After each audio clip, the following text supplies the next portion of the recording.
Hello student, कैसे हैं आप सब। एक बार पुनः शिव कोचिंग क्लासेस पर स्वागत है। उम्मीद करता हूं आप सब अच्छे होंगे, मस्त होंगे, बेहतर होंगे, आपकी पढ़ाई बेहतर चल रही है। बच्चों, क्लास 12 केमिस्ट्री एनसीईआरटी की बात करें 2024 के सिलेबस में तो आपका चैप्टर 6 चल रहा है बच्चों, हेलो एल्केन एवं हेलो एरीन। आज के इस लेक्चर में आप लोग सीखने वाले हो SN1 और SN2 अभिक्रिया। ठीक है, SN2 अभिक्रिया जो कि काफी महत्वपूर्ण है, इसे आप लोग आज सीख कर ही जाएंगे, ये मेरा वादा है। यहां से दो प्रकार से क्वेश्चन बनता है, क्योंकि पढ़ाने के बाद में हमेशा लास्ट में बच्चे पूरा देखते नहीं है, बस ये कहते हैं कि सर इस चैप्टर से कैसे क्वेश्चन आएगा, केवल मोस्ट क्वेश्चन दे दो। जबकि मैं हर वीडियो लेक्चर में बताता हूं कि इस टॉपिक से कैसे क्वेश्चन बनने वाले हैं। तो इससे दो प्रकार से क्वेश्चन बनते हैं। पहला तो क्वेश्चन बनता है बच्चों, आपका जो SN1 है और जो आपका SN2 है, इसमें अंतर, ये पहला क्वेश्चन बन जाएगा। दूसरा इसी में बनेगा टिप्पणी, क्या SN1 और SN2 अभिक्रिया को समझाइए। ये दो प्रकार से क्वेश्चन बनता है। थोड़ा सा डीप में चलेंगे, कैसे नोट्स बनाना है पूरा कंप्लीट। बच्चों, आप लोगों के लिए 10 से 15 मिनट का वीडियो रहता है तो लगता होगा कि बस 15 मिनट ही सरका गया होगा। इसके पहले बच्चों इसका पूरा रूपरेखा तैयार करके आपको कितना लिखना पड़ेगा एग्जाम में, पूरा इसका नोट्स बनाया जाता है, तब आपको कहीं क्लास दिया जाता है। इसलिए आप लोग प्लीज चैनल को सब्सक्राइब कर लें और लाइक करना ना भूलें, साथ में दोस्तों के साथ शेयर कर दें, इतना हेल्प कर सकते हैं। यूट्यूब पे फ्री ऑफ कास्ट हमारी क्लास चलती है। मात्र नोट्स के लिए 100 रुपीज चार्ज लगते हैं, प्रॉपर रूप से नोट्स दिए जाते हैं, जिसका मैं कॉन्टेक्ट नंबर दे दूंगा आपको 9685299149। डिस्क्रिप्शन पे ऐप का लिंक भी मिल जाएगा, वहां से ऐप डाउनलोड कर सकते हैं। तो चलिए शुरू करते हैं बच्चों। इसके पहले हमने एल्किल हैलाइड का CX बंध का जो प्रकृति है, हमने बताया था कि ध्रुवीय प्रकृति होता है। ऐसा क्यों होता है, उस पर हमने बेहतरीन टिप्पणी की थी कि ध्रुवीय प्रकृति का मतलब ये होता है कि जैसे हमारे पास कोई भी हेलो एल्केन है, हेलो एल्केन में बच्चों जैसे मैं बात करता हूं CH3 और आपका CH2 और X है, ये आपका हो गया। ठीक है, यहां पर मैं यदि आपसे कह दूं कि कार्बन और यहां पर हाइड्रोजन में CX बंध प्रकृति है, वो कैसे समझोगे। ये कार्बन है, इसमें 2 हाइड्रोजन है। अब देखो जरा, अब लग रहा है ना कि कार्बन और हाइड्रोजन के साथ बंध है, तो इसे ही बोलते हैं बच्चों CX बंध, और इसकी प्रकृति होती है ध्रुवीय। ध्रुवीय क्यों होता है, अभी यहां पर आप समझो कि हमारे पास जो हाइड्रोजन परमाणु है उनकी विद्युत ऋणता ज्यादा होती है, या ऐसा भी हम कह सकते हैं ऋण विद्युतता। ऋण विद्युतता इसका मतलब साझे के इलेक्ट्रॉन युग्म को अपनी ओर आकर्षित करने की क्षमता। तो ये जो हाइड्रोजन परमाणु है कार्बन के इलेक्ट्रॉन को अपनी ओर खींचता है, तो इस पर आंशिक ऋण आवेश और कार्बन पर आंशिक धन आवेश आ जाता है, यानी प्लस चार्ज आ जाता है। और यही देखो आयन के रूप में विभक्त हो गया ना, इसलिए बोलते हैं इसमें ध्रुवीय प्रकृति होता है, CX बंध की ध्रुवीय प्रकृति। अभी यहां पर SN1 अभिक्रिया में समझोगे तो थोड़ा सा समझ में आएगा।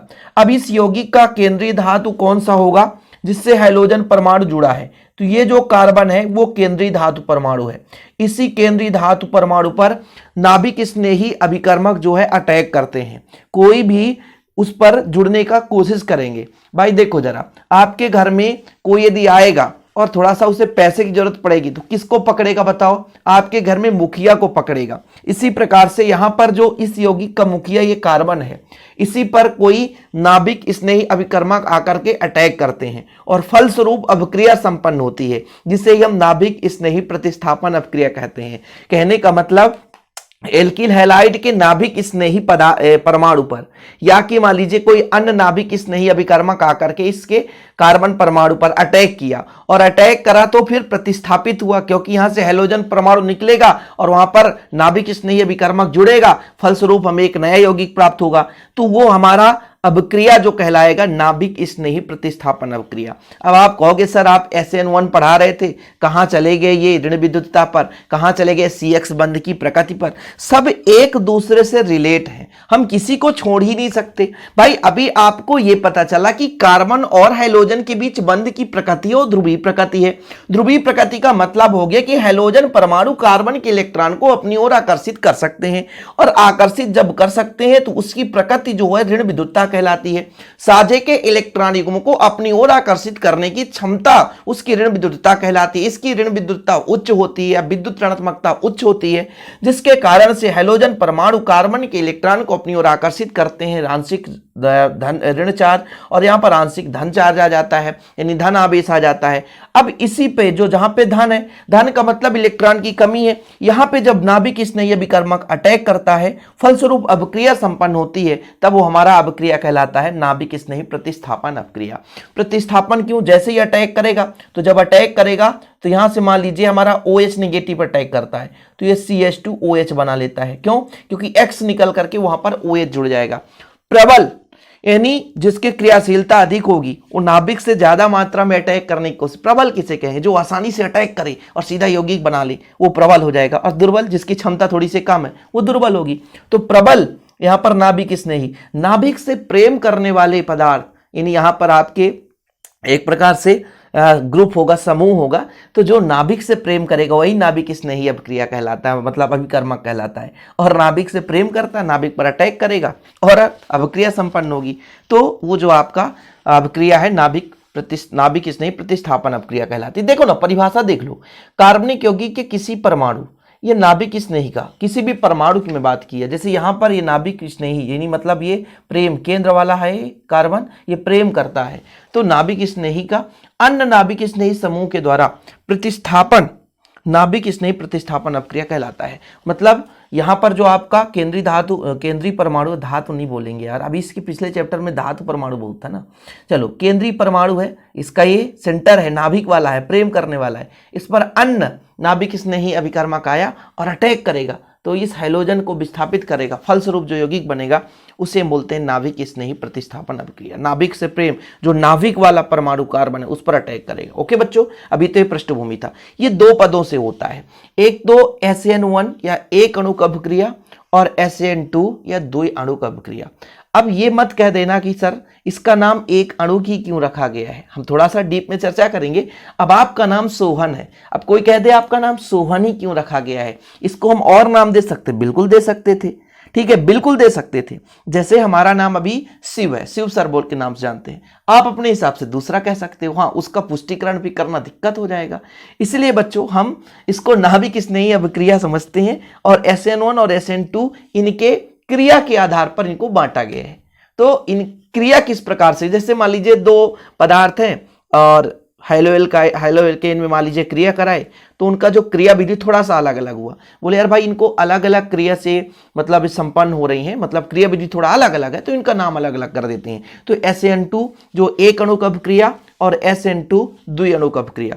वैसे यहाँ पे शब्द से अर्थ निकलेगा कि जो मुख्य रूप से अभिक्रिया की जो दर है, जो क्रिया की दर है, वो उसकी सांद्रता कितनी होगी बच्चों, एक होगी, ठीक है। सांद्रता भाई प्रभावित करेगा, कोई भी अभिक्रिया संपन्न होती है सांद्रता पर निर्भर करती है, तो उसमें मुख्य रूप से कितने अणु प्रभावित करेंगे, एक, इसलिए तुम बोलते हैं एक अणु।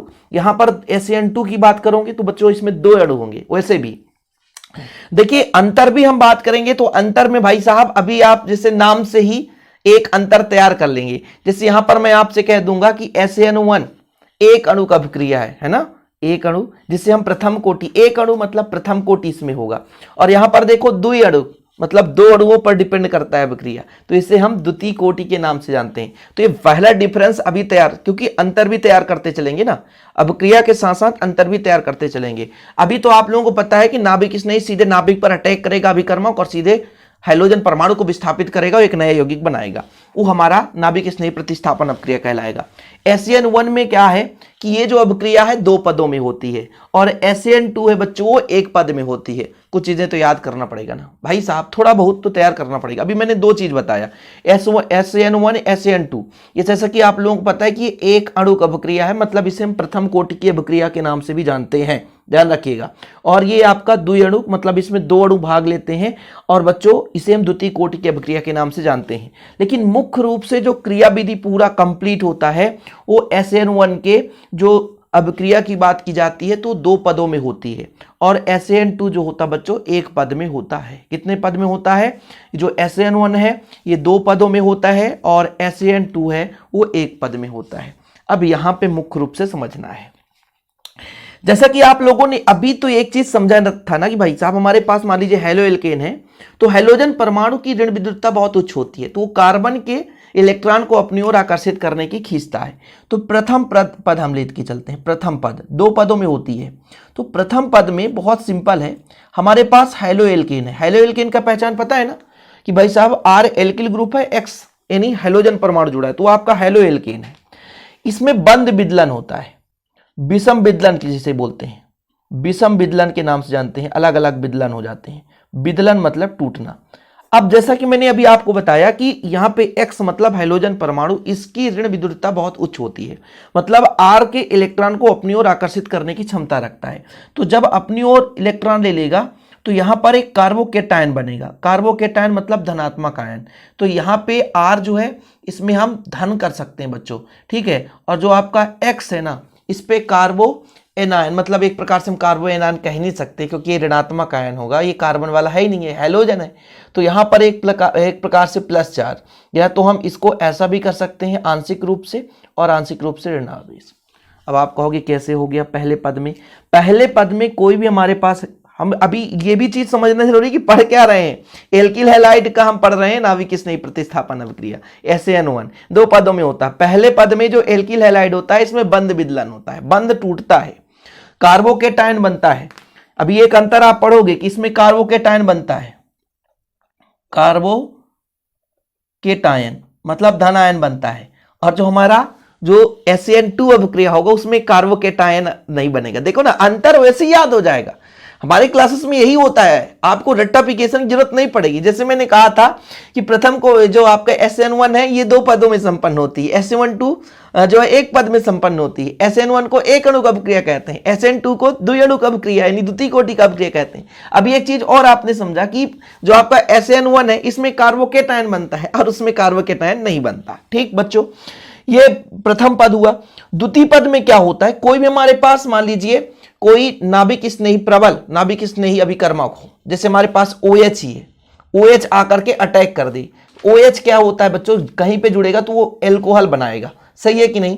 एग्जाम्पल के तौर पर हम यहाँ पर थोड़ा समझा सकते हैं कि मान लीजिए एग्जाम्पल क्या होगा, यहाँ पे मान लीजिए CH3 और Cl है, जब विदलित होगा बच्चों तो CH3 प्लस बन गया और जो आपका Cl नेगेटिव बन गया, आयन के रूप में बात करता हूं, ठीक है, टूट गया, बस हो गया। अब द्वितीय पद में होता है, द्वितीय पद, ये आपका प्रथम पद था। द्वितीय पद में क्या होता है? नाभिक स्नेही क्या करता है? अटैक करता है। अब इस Cl के साथ नहीं, ये आपका नाभिक है, ठीक है, कार्बन के पास, तो CH3 कोई भी आप NH2 ले लो, हम ले लेते हैं OH नेगेटिव, और सीधे द्वितीय पद में ये अपक्रिया करके सीधा एल्कोहल बना लिया। तो ये प्रथम पद में केवल टूटता है और दूसरे पद में अभिक्रिया करता है, ठीक है। तो 3 अंतर भी तैयार करते चलना भाई, 3 अंतर तैयार हो गए हैं ना। पहला अंतर है भैया 2 पदों में संपन्न होती है SaN1, SaN2 1 पद में संपन्न होगी, इसमें कार्बोकेटायन बनता है, उसमें कार्बोकेटायन नहीं बनेगा। एक अणुक अभिक्रिया भी कहते हैं इसे SaN1 को, या प्रथम कोटि की अभिक्रिया, SaN2 को द्विअणुक या द्वितीय कोटि की अभिक्रिया कहते हैं। ये जो अभिक्रिया होती है लगभग बच्चों आयन के रूप में है, इसलिए तीव्र होती है। देखो आयन बना ना, आयनिक रूप से है, आयनिक होने के कारण इसकी तीव्र वेग होती है, और अपेक्षाकृत द्वितीय कोटि उसका मंद वेग। 4 अंतर तैयार हो गए, ये लो एग्जाम के लिए खत्म, एग्जाम के लिए खत्म हो गया, ठीक है। तो प्रथम कोटि अभिक्रिया देखना, इस अभिक्रिया में 2 चरण होती है। पहले पद में एल्किल हैलाइड का बंद विदलन होता है, R अलग हो जाता है और X अलग होगा तो कार्बोकेटायन बनता है। यह क्रिया थोड़ी सी मंद गति से होती है। द्वितीय पद में, मतलब प्रथम पद की बात की जाती है, जब पहले पद में बात करते हैं तो क्रिया मंद होती है। द्वितीय पद में कार्बोकेटायन न्यूक्लियोफिलिक अभिकर्मक से शीघ्रता से क्रिया करके उत्पाद बनाता है, मतलब कोई नाभिक स्नेही प्रतिस्थापक अभिकर्मक जो आया वो अटैक करा और उत्पाद बना लेता है। अभिक्रिया की दर प्रारंभिक पद पर निर्भर करती है। इस पद पर संक्रमण अवस्था में केवल एक अणु भाग लेते हैं, क्योंकि जब हम पहले बात करते थे कि अभिक्रिया केवल इस पर डिपेंड करता है, इस पर, और कितने अणु भाग लिए थे जरा ध्यान दो, तो एक ही अणु भाग लिए थे। केवल अभिक्रिया इसी पर डिपेंड करता है, Rx पर। कितने अणु भाग लिए थे? एक अणु, इसलिए इसे कहा जाता है एक अणु नाभिक स्नेही प्रतिस्थापन अभिक्रिया। फिर से समझो, जो आपका भैया SN1 अभिक्रिया है, जब स्टार्टिंग की बात करते हैं तो कितने अणु भाग लिए थे? एक अणु। ये एक अणु पर ही निर्भर करता है, इसलिए कहते हैं एक अणुक अभिक्रिया। प्रथम पद में मैंने कहा कि Rx में बंद विदलन हुआ, R पॉजिटिव X नेगेटिव हो गया, एग्जाम्पल के तौर में जैसे CH3 पॉजिटिव Cl नेगेटिव हो गया। द्वितीय पद में नाभिक स्नेही अभिकर्मक आया, अटैक करा और हमारा उत्पाद बन गया। अब आप देख लो, जो पहला स्टेप होता है प्रथम पद, इसी से हमारा इसके क्रिया के दर का निर्धारण होता है। तो यहां पर एक ही पदार्थ था, मतलब अणुओं की संख्या एक थी। यहां पर देख लो Rx एक ही अणु है, इसलिए ये प्रथम कोटि या एक अणुक अभिक्रिया कहलाता है। ठीक बच्चों, स्क्रीनशॉट ले लेंगे आप लोग, बिल्कुल। SN2 की बात करते हैं तो यह एक ही पद में संपन्न हो जाती है और बीच में संक्रमण अवस्था संरचना बनाती है। संक्रमण अवस्था, ये एक और अंतर तैयार होगा कि जो द्वितीय कोटि है इसमें संक्रमण अवस्था की संरचना बनती है, लेकिन प्रथम कोटि में ऐसा कहीं भी संक्रमण अवस्था नहीं बना।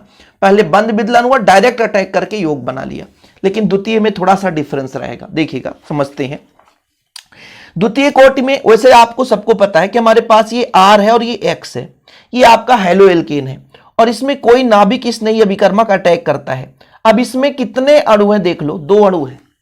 एक ही पद में संपन्न होता है, 2 अणु है, इसलिए इसे हम द्विअणुक अभिक्रिया के नाम से भी जानते हैं। द्विअणुक अभिक्रिया के नाम से जानने के पीछे रीजन ये है कि जब भी ये हमारा एक ही पद में संपन्न होता है और इसमें भाग लेने वाले अणुओं की संख्या 2 है, इसलिए इसे हम द्विअणुक बोलते हैं। और इसमें क्या होता है बच्चों, ये अटैक तो करता है, अटैक करके बीच में इनके मंथन होती है। थोड़ी सी मंथन कैसे होती है? जैसे हमारे पास OH हो गया, ये ठीक है ना, OH हो गया, इस पर निगेटिव आयन है आंशिक रूप से, और ये आपका बंध बनता है R के साथ और ये X के साथ। बीच में आया, इसमें थोड़ा सा मंथन होता है और मंथन होने के बाद तीव्र गति से, ये हल्की मंद गति से थोड़ी सी होती है ऐसे, और फिर ये आपका संक्रमण अवस्था का संरचना है। नहीं, बीच में संक्रमण मतलब जुड़ जाना। और फिर क्या होता है, R जो है OH के साथ ROH बनाता है और X को जो भी निगेटिव आयन है उसे बाहर कर देता है। एक ही पद में संपन्न होता है, एक ही पद में। बीच में संक्रमण अवस्था की जो संरचना प्राप्त होती है, संक्रमण अवस्था संरचना बनाती है, लेकिन जो आपका SN1 में कोई ऐसा संरचना नहीं बना था। देख सकते हो आप लोग, SN1 में ऐसा कोई भी संरचना नहीं बना था, जबकि SN2 में आपका संरचना बना है। ठीक है, तो इस क्रिया में 2 अणु भाग लेकर, देखो जरा, OH निगेटिव और RX 2 अणु भाग ले रहे हैं, संक्रमण अवस्था का निर्माण करते हैं, इसलिए इसे SN2 अभिक्रिया कहते हैं। SN1 का रीजन है कि यह प्रारंभिक पद पर निर्भर करता है और प्रारंभिक पद पर एक ही अणु भाग लिए थे, और इसमें भी हम देखते हैं स्टार्टिंग में 2 अणु भाग लेने, तो ये द्विअणुक हो गया, ये एक अणुक हो गया। ठीक है बच्चों, फटाफट अंतर की बात करते हैं। इसमें आपने देखा कि ये संक्रमण अवस्था बनाता है, जबकि प्रथम में संक्रमण अवस्था नहीं बनाता। अब आप लोग बताओ, यहां से मैं पहले रिवीजन कराता हूं, फिर अंतर बात करूंगा, अंतर दिखाऊंगा कैसे लिखना है। SN1 में 2 पद होते हैं, इसमें 1 पद होते हैं। पहला अंतर, इसे हम एक अणुक अभिक्रिया या प्रथम कोटि की अभिक्रिया कहते हैं, इसे द्विअणुक या द्वितीय कोटि की अभिक्रिया कहते हैं। 2 अंतर हो गया। ये अपेक्षाकृत थोड़ा सा तीव्र होता है क्योंकि आयनिक अवस्था में है, और ये थोड़ा सा मंद गति से होता है, अपेक्षाकृत मंद गति से। 3 कितने हो गए? 3 हो गए बच्चों। अब हम बात करते हैं संक्रमण अवस्था की। तो ये जो आपका प्रथम कोटि है, ये संक्रमण अवस्था नहीं बनाता, लेकिन जो द्वितीय कोटि है ये आपका यानी द्विअणुक अभिक्रिया है, संक्रमण अवस्था बनाता है। 4 अंतर हो गए ना। और 5वें में आप लिख लो कि जो आपका प्रथम कोटि है, मतलब एक अणुक SN1 में है, इसमें कार्बोकेटायन बनता है, इसमें कार्बोकेटायन नहीं बनता बच्चों। ठीक, चलिए फटाफट देखिएगा अंतर। आप लोग देखिए, यहां पे यह अभिक्रिया 2 पदों में संपन्न होती है। SN1 2 पदों में संपन्न होती है, SN2 केवल 1 पद में संपन्न होती है। यह एक अणुक या प्रथम कोटि की अभिक्रिया कहलाती है, ये द्विअणुक या द्वितीय कोटि की अभिक्रिया कहलाती है। इसमें कार्बोनियम आयन बनता है। ठीक है, SN1 में R पॉजिटिव बनता है, इसलिए कार्बोनियम आयन, इसमें नहीं बनता।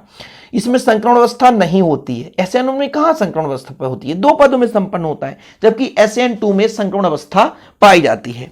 अब देखो बच्चों, यहां पर आप देखो, आयनिक होने के कारण ये तीव्र वेग से संपन्न होती है। प्रथम की बात की जा रही है, यहां पर मैं लिख देता हूं SN1 की बात हो रही है यहां पे, और ये यहां पे SN2 की बात हो रही है। तो ये आपके आयनिक होने के कारण तीव्र वेग होता है, मतलब संपन्न होती है तीव्रता के साथ। ये अपेक्षाकृत थोड़ा सा मंद होता है, इतना भी मंद नहीं होता कि घंटों महीनों लग जाएं, मिनी सेकंड की बात होती है। तो ये 5 डिफरेंस, 4 आप इसका स्क्रीनशॉट ले लें और एग्जाम की पॉइंट ऑफ व्यू से 5 डिफरेंस काफी है, 5 से ज्यादा कभी अंतर पूछे नहीं जाता है।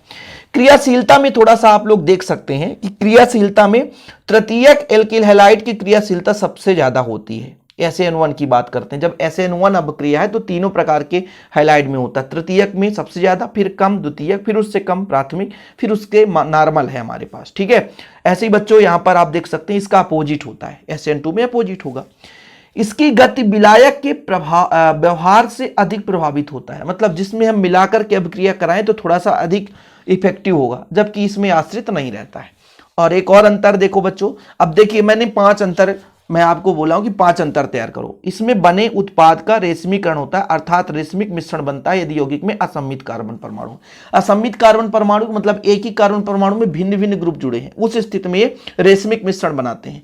जबकि इस अभिक्रिया में बने उत्पाद के अणु की ज्यामिति प्रारंभिक अणु के विपरीत होती है, अर्थात अणु के विन्यास का प्रतिलोमन, मतलब जो भी हम अणु लेते हैं उसके अपोजिट हमें स्ट्रक्चर प्राप्त होता है। तो ये अंतर, यार इतने बड़े अंतर कौन याद करेगा, है ना। 12th लेवल की मैं बात कर रहा हूँ, नीट IIT JEE की बात तो कर नहीं रहा हूँ। तो 12th लेवल में 5 डिफरेंस वैसे भी बच्चों के लिए काफी हो जाता है। तो फिलहाल आज के लिए इतना ही। वीडियो पसंद आए तो लाइक करके शेयर कर दें बच्चों। चैनल पर नए हैं तो चैनल को सब्सक्राइब कर लें, और यूट्यूब पे आप लोग पहली बार आए हमारे ऐप पर नहीं गए हैं तो ऐप का लिंक डिस्क्रिप्शन पे मिल जाएगा, ऐप भी डाउनलोड कर लें। नोट्स लेना है तो कांटेक्ट नंबर तो स्टार्ट में ही बता दिया, 96 85 29 91 49, 96 85 29 91 49, ये मेरा पर्सनल नंबर है। इस नंबर पर व्हाट्सअप करके नोट्स ले सकते हैं। एक छोटा सा अमाउंट चार्ज रहता है जिससे आप बेहतर तैयारी कर सकते हैं। आज के लिए इतना ही। जय हिंद, वंदे मातरम।